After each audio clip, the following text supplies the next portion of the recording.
The gala hall at the World Leadership Forum in Geneva glittered under the warm golden lights. It was a hall designed not merely for gatherings but for theatre. Every marble pillar, every velvet drape, every gilded chandelier seemed to whisper a reminder. Power was not only possessed, it was displayed. Heads of state, business magnates, cultural icons, and carefully selected philanthropists mingled in elegant clusters. Their conversations were not conversations in the ordinary sense, but rituals of diplomacy and self-congratulation. Phrases rehearsed in embassies and PR offices long before the first flute of champagne was poured. Waiters in immaculate uniforms drifted silently, carrying trays of delicacies flown in from across the globe: Iranian caviar, Peruvian chocolate truffles, French cheeses aged in secret caves, Ethiopian coffee brewed with ceremony. The aroma was intoxicating, but so was the proximity of influence. For many in the room, the true luxury was not the food but the chance to stand close, enough to whisper to a prime minister or to laugh, just loud enough for a CEO to turn his head. The orchestra played in a corner, strings weaving a melody that floated above the low hum of voices. Yet beneath the harmonious surface, tension stirred like a current under calm water. Global alliances were shifting, trade wars simmered, and new voices demanded seats at the table. The forum was less a celebration than an arena disguised in silk and crystal. It was into this curated splendor that Melania Trump entered. Her arrival was not just noticed, it was orchestrated. Photographers, already positioned like hunters waiting for movement in the brush, scrambled to capture her entrance. Dressed in a flawless ivory gown that seemed to drink in the light, she radiated a refinement that was not accidental but cultivated. She moved with the kind of poise that could silence a room without a word. Every step, every tilt of the head, every fleeting smile carried an implicit reminder. This was a woman who had walked the corridors of the White House, a woman who knew the art of being seen.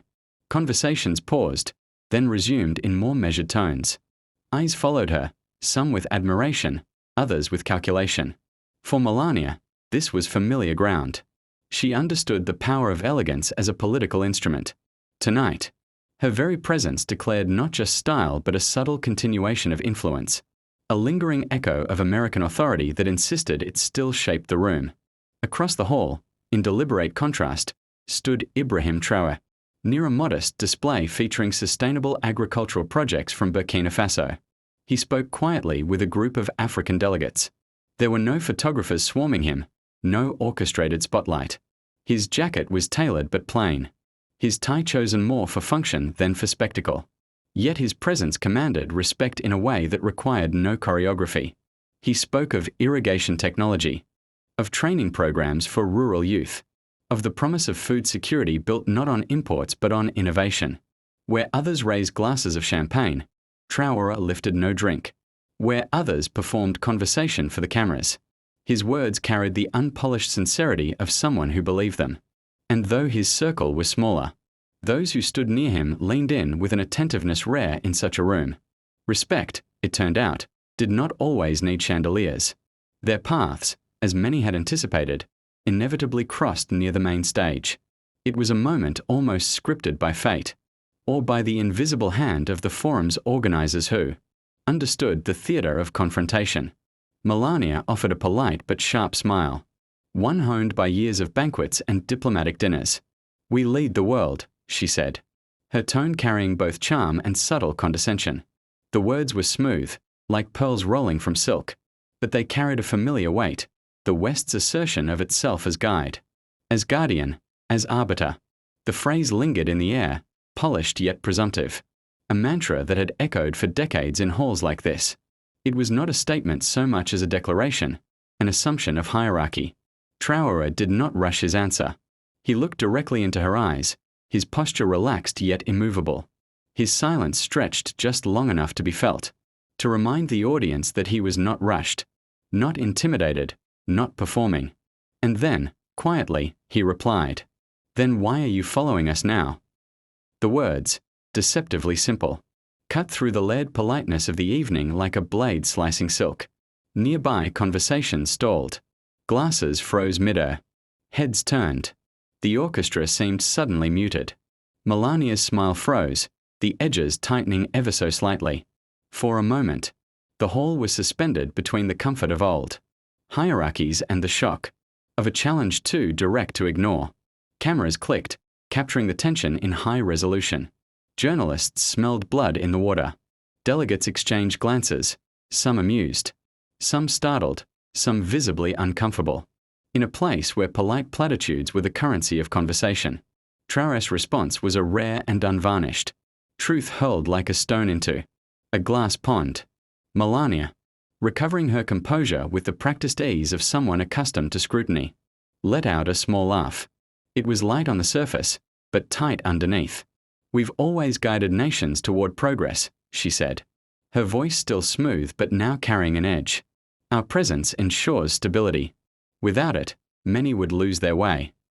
The phrase "lose their way" echoed faintly, condescending in its implication, parental in its tone. Traoré tilted his head slightly, as though weighing her words like a jeweler testing the authenticity of gold. "Stability," he repeated, his tone thoughtful, almost curious. "Or dependency?" He didn't raise his voice, he didn't need to. The question carried through the room, slicing through the ambient noise with surgical precision. A cluster of journalists, sensing a story, began drifting closer. Smartphones discreetly emerged from suit pockets and clutches. One European ambassador leaned toward another and whispered, "This will be in tomorrow's headlines."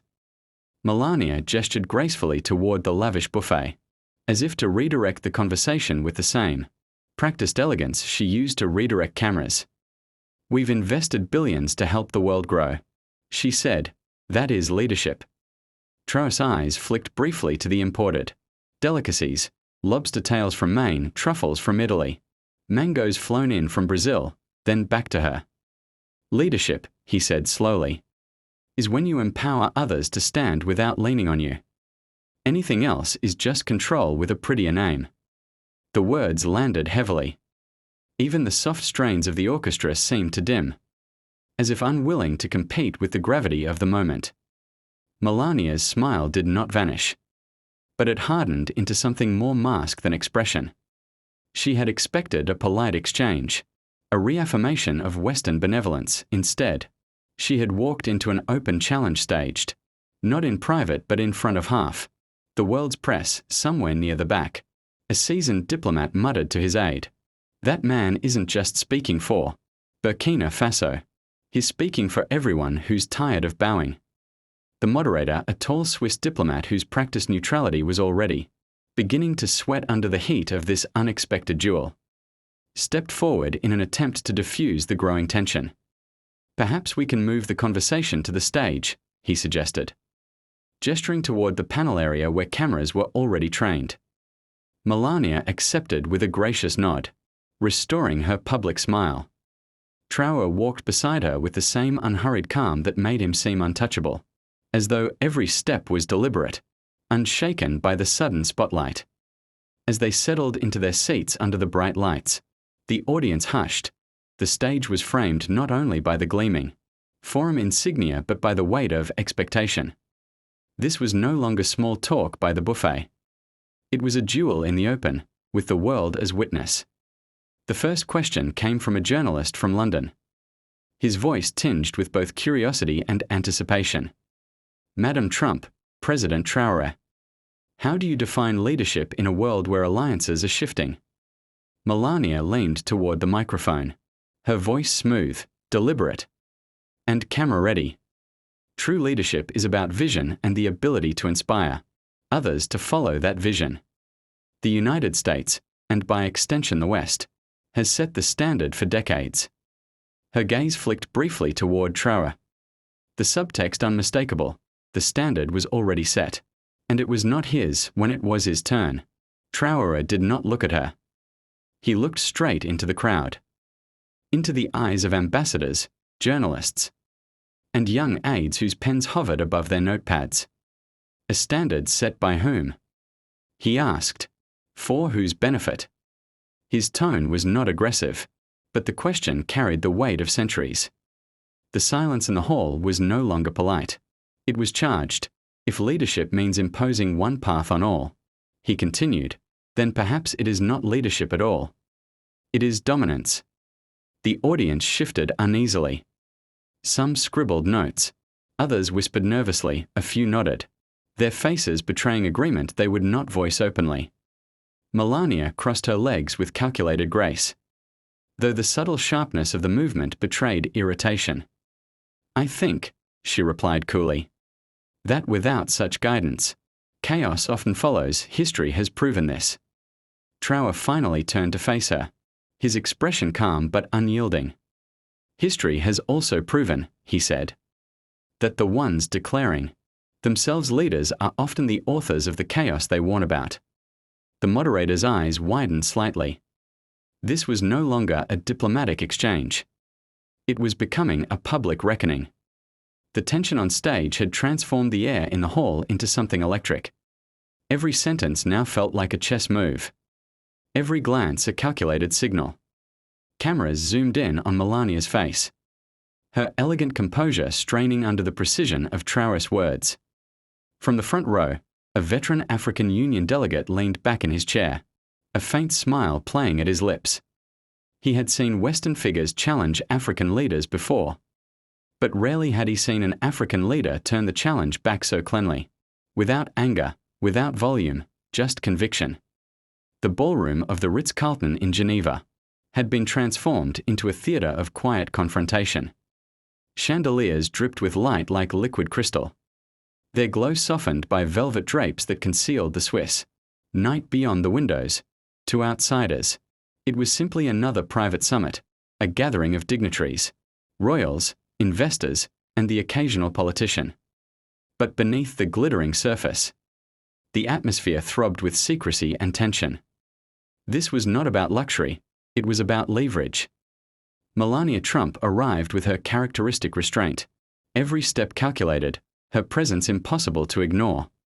She wore a gown of deep emerald silk, tailored to perfection, a choice that whispered both elegance and power. Her eyes swept across the room, cool, assessing, cataloguing faces like a chess master surveying the board. For most of the attendees, she was still the former First Lady, the silent figure beside the world's most polarizing man. But tonight, in this hidden circle, she was something else, a force with her own agenda. And so the duel began in earnest, across the ballroom. Ibrahim Traoré entered with none of the subtlety expected of these occasions. He moved with soldier's confidence, his posture erect, his gaze unwavering. There was no tuxedo, no compromise. He wore his military uniform, its insignia polished, its colors stark against the glittering backdrop. Conversations faltered as he crossed the floor, heads turned, whispers ignited. He was an intruder in a theatre built for polished masks. And yet, he carried himself as if he owned the stage. Their eyes met across the expanse of crystal and velvet. It was not the first time, but tonight it carried a different charge. Around them, champagne glasses clinked. Deals were murmured, laughter rose and fell. Yet between Melania and Traoré, silence thickened, a silence dense with recognition, defiance, and the inevitability of collision.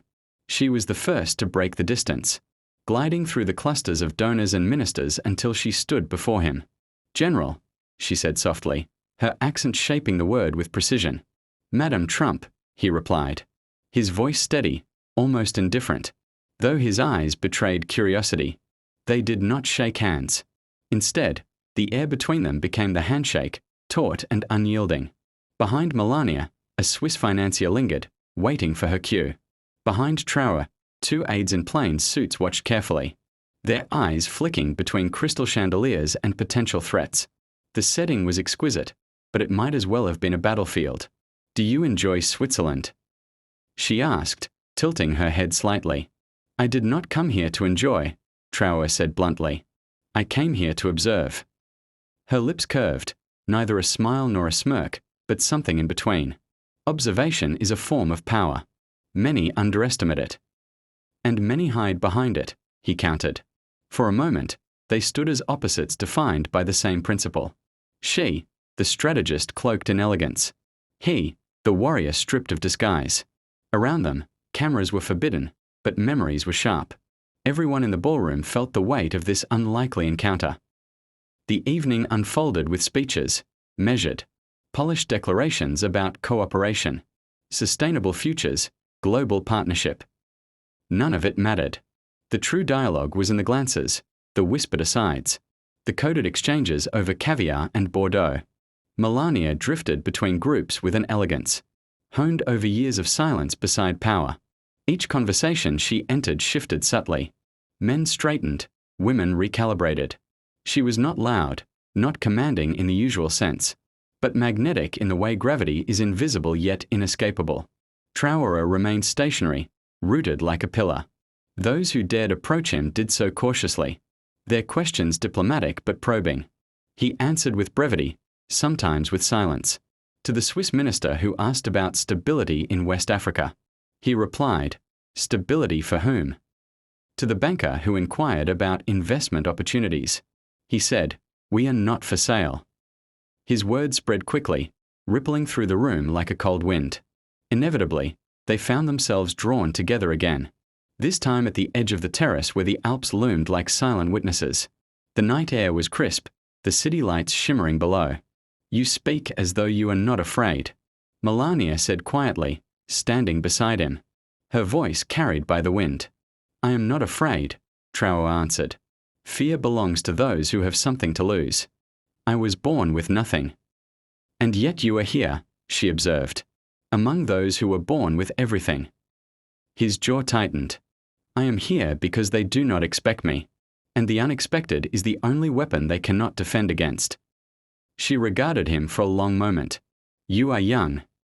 "You are not old," he replied. The exchange might have seemed trivial to an eavesdropper, but beneath it lay a jewel of philosophies. She wielded subtlety like a blade. He wielded bluntness like a hammer. Both methods had power. Both were dangerous. Inside, the orchestra swelled. The ballroom had shifted into dance. Couples gliding across the polished floor, deals sealed in rhythm. Neither Melania nor Traoré moved to join. They remained on the terrace. Two figures cut from different worlds, yet tethered by an invisible thread of defiance against the structures surrounding them. Later that night, after the final toast and the last whisper of violin strings, a private session convened in one of the hotel's smaller salons. Only a dozen were invited: royals, industrial titans, discreet operatives. Melania entered gracefully, taking a seat without claiming it. Traoré entered like a storm, his boots heavy against the Persian carpet, his presence refusing to shrink in a room designed for control. The discussion turned sharp, led with coded language. Food security, migration, digital governance, biotechnology. Each word was a mask. Everyone in the room knew the stakes. Who controls the narrative controls the future. Melania spoke sparingly, but when she did, the room stilled. "The battle is not won by armies," she said at one point, her voice calm, eyes steady. "It is won by perception, by what people believe is true." Traoré's response cut through the smoke of cigars and the perfume of wealth. "Belief without justice is manipulation. You may control perception, but you cannot control hunger. You cannot control despair. Those forces do not answer to perception. They answer to reality." The clash was not loud, but it resonated deeper than any argument. It was not simply two people disagreeing. It was two visions of the world colliding. One rooted in the polished corridors of global influence, the other in the raw dust of struggle. Around them, the others listened, some intrigued, some uneasy. They understood that this was not performance, it was a foreshadowing. Around them, the others listened, some intrigued, some uneasy. They understood that this was not performance, it was a foreshadowing. When dawn broke over Lake Geneva, the summit dissolved into limousines and private jets. Melania departed first, disappearing behind tinted glass, her silence intact but her presence lingering in every corner of the hotel. Traoré left later, his convoy moving with deliberate slowness, as though defying the very pace of power. Neither had won. Neither had lost. But something had shifted, and those who had witnessed it knew. This was only the beginning under the crystal glow of the chandeliers. The evening in Riyadh pressed forward, and yet the tension in the air seemed to expand rather than ease. Every corridor of the royal palace felt like it carried whispers. shadows of the meeting that had just taken place. The image of Melania Trump, standing side by side with Ibrahim Traoré, lingered in the minds of the Saudi courtiers, their carefully constructed world order, visibly unsettled by an alliance that had not been written into their calculations. Melania walked slowly down the vast hallway toward her private quarters, her heels clicking softly against marble floors. In her mind, the conversation replayed, not in fragments but as if every word had been etched into memory with fire. Traoré's voice had carried the weight of defiance, the resonance of a man who stood not just for his own people but for a continent long dismissed. She had expected strength, yes, but not the kind of unflinching resolve that could shake the certainty out of seasoned monarchs. Her thoughts shifted like shadows across a wall. Was she now part of something larger? Something dangerous? Her name had already been a symbol of distance from her husband's legacy, but aligning herself, even quietly, with Traoré meant a step far beyond rehabilitation of image. It meant crossing into a battlefield of ideologies, where perception was ammunition and alliances were targets. Meanwhile, Traoré was escorted to a separate wing of the palace. He walked with an uprightness that concealed his fatigue. His aides, though silent, carried eyes wide with disbelief. One of them leaned in, whispering with the caution of a man aware of how thin the walls of palaces could be. "They will not forget this night, President. Neither your words, nor hers." Traoré did not reply at first. He paused by a towering window, its curtains embroidered with gold threads, and looked out into the night of Riyadh. The desert stretched endless, moonlight glistening over its sands like the skin of a restless sea.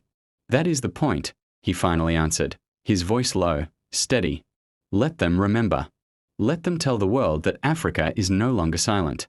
And if she, Melania, has chosen to stand in the echo of that voice, then history will decide if it was courage or calculation."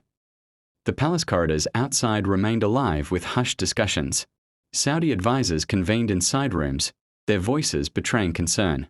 Some argued this alliance was symbolic at best, an echo that would die down once the world's cameras moved on. Others, more cautious, noted that symbols often become flames, and flames had a way of spreading uncontrollably. As the night deepened, an unexpected knock echoed through Melania's suite. When she opened the door, she found Traoré himself, alone, without guards or aides. His presence was striking against the backdrop of gilded hallways. For a moment, words failed her, and silence filled the doorway like a tide rising between them. "I thought," he said at last, "that it might be better we speak away from their ears." She hesitated, then nodded, allowing him in. The room was decorated lavishly, velvet drapes, gold-lined furniture, a chandelier that seemed to rival the stars themselves. Yet in that moment, it felt less like luxury and more like a gilded cage. "What you said earlier," she began, her voice quieter than before, "about empires fearing the voices they cannot control. Do you believe I am one of those voices? Or am I merely useful to you?" Traoré met her gaze without flinching. "I do not deal in usefulness. Either you stand for something, or you stand for nothing. Tonight, you chose to stand. That is enough." Her breath caught slightly at the bluntness. For years, she had been seen as a figure attached to power, rarely as a figure of her own. Yet here, in the desert heart of Riyadh, a man from Burkina Faso spoke to her not as a relic of her husband's world, but as an equal stepping into a battlefield that demanded authenticity. The silence stretched once more, heavy yet not uncomfortable. Both seemed aware that the walls around them could betray them, that alliances whispered in palaces could become headlines by morning. But both also knew that revolutions, whether political or personal, rarely asked permission. In another part of the palace, phone lines buzzed quietly, encrypted communications flowing to Washington, Paris, and beyond. Western diplomats wanted answers. Why was Melania Trump seen alongside a West African revolutionary? What did Riyadh gain from hosting such an exchange? And perhaps most urgently, what came next? For in that room, beneath chandeliers and behind velvet curtains, a seed had been planted. And though no one could yet see it, the roots of that seed threatened to crawl far beyond Riyadh's marble floors, across continents, and into the heart of global order.